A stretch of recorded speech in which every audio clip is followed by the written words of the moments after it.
আরজিকর কাণ্ডের আবহে ফের আতঙ্ক হাসপাতালে। রোগী এবং রোগীর পরিবারের বিরুদ্ধে হুমকি এবং দুর্ব্যবহারের অভিযোগ নার্সদের। মহিলা নার্সকে বর্ণবৈষম্যমূলক মন্তব্য, এমনকি প্রভাব খাটিয়ে চাকরি খেয়ে নেওয়ার অভিযোগ।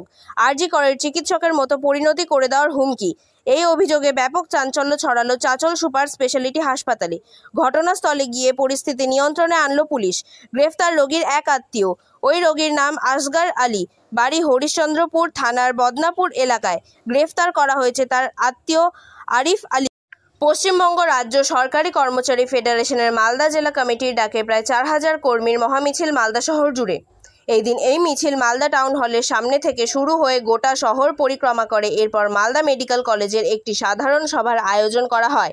উক্ত এই অনুষ্ঠানে উপস্থিত ছিলেন উত্তরবঙ্গ উন্নয়ন, জলপথ ও সেচ দপ্তরের প্রতিমন্ত্রী সাবিনা ইয়াসমিন, ফেডারেশনের রাজ্য আহ্বায়ক প্রতাপ নায়ক, বিধায়ক আব্দুর রহিম বক্সি, মালদা জেলা ফেডারেশনের সভাপতি চিরঞ্জিত মিশ্র, স্টায়ারিং কমিটির সদস্যরা সহ সরকারি কর্মচারীরা উপস্থিত ছিলেন। স্বচ্ছ ভারত অভিযান নেহেরু যুব কেন্দ্র উত্তর দিনাজপুর বাসুদেবপুর ওয়েলফেয়ার সোসাইটির উদ্যোগে করণদিঘি ব্লকের বিহিনগর দৈনিক শিশু শিক্ষা নিকেতনে এদিনের এই স্বচ্ছ ভারত অভিযানে উপস্থিত ছিলেন করণদিঘির বিশিষ্ট সমাজসেবী সীমা জানা ও সোসাইটির সদস্য আফসার আলী সহ বিহিনগর দৈনিক শিশু শিক্ষা নিকেতন প্রধান শিক্ষক জিয়াউল হক সহ শিক্ষক শিক্ষিকা সহ ছাত্রছাত্রীরা।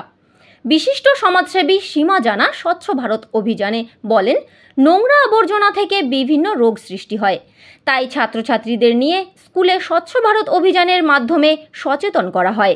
এছাড়াও ডেঙ্গু নিয়ে সচেতন করা হয়, বৃক্ষরোপণ করা হয়।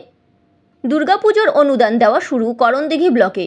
করণদিঘি থানার 81টি দুর্গাপুজো কমিটিকে চেক দেওয়া হয়। শুক্রবার সন্ধ্যায় করণদিঘি ব্লকের টুঙ্গি দিঘিতে করণদিঘি ব্লকের পুজো কমিটিদের হাতে অনুদানের চেক তুলে দেন করণদিঘির বিডিও জয়ন্ত দেবব্রত চৌধুরী, করণদিঘির আইসি সঞ্জয় ঘোষ সহ বিধায়ক গৌতম পাল।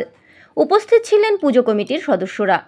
বিডিও জয়ন্ত দেবব্রত চৌধুরী বলেন, দুর্গাপুজো সকলের ভালো কাটুক, আনন্দে উৎসবে মেতে উঠুক সকলেই, শান্তিপূর্ণভাবে পুজো আনন্দ উপভোগ করুন সকলেই। দুর্গাপুজোর শুভেচ্ছা বার্তা জানালেন করণদিঘির বিডিও সহ আইসি ও বিধায়ক। করণদিঘি ব্লক সার্বজনীন দুর্গাপুজোর উদ্বোধন 6ই অক্টোবর টুঙ্গি দিঘিতে।